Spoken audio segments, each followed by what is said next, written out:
થાનગઢ પોલીસે દારૂબંધીના કાયદાનું કડક પાલન કરાવતા એક મોટી સફળતા મેળવી છે. થાનગઢ પોલીસ સ્ટેશનના પીઆઈ ટીબી હિરાણી અને તેમનો સ્ટાફ જ્યારે વિસ્તારમાં પેટ્રોલિંગમાં હતા ત્યારે તેમને ખાનગી રાહે બાતમી મળી હતી કે ખાખરાળી ચોકડી પાસે આવેલી પ્રાસોનાથ રેસિડેન્સીમાં દારૂનો જથ્થો છુપાવવામાં આવ્યો છે.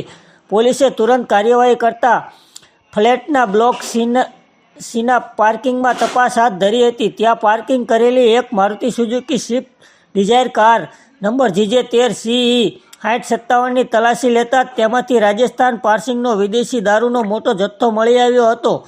પોલીસે કાર્યવાહીમાં કુલ 7,45,024નો મુદ્દામાલ કબજે કર્યો હતો.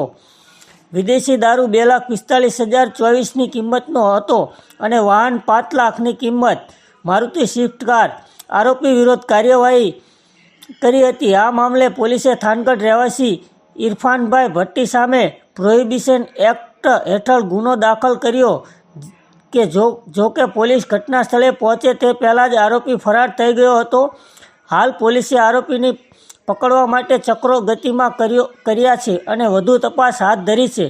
અહેવાલ રોહિત આર જતાપુરા. વધારે સમાચાર જોવા માટે અમારી ચેનલને લાઇક, શેર અને સબસ્ક્રાઈબ કરો.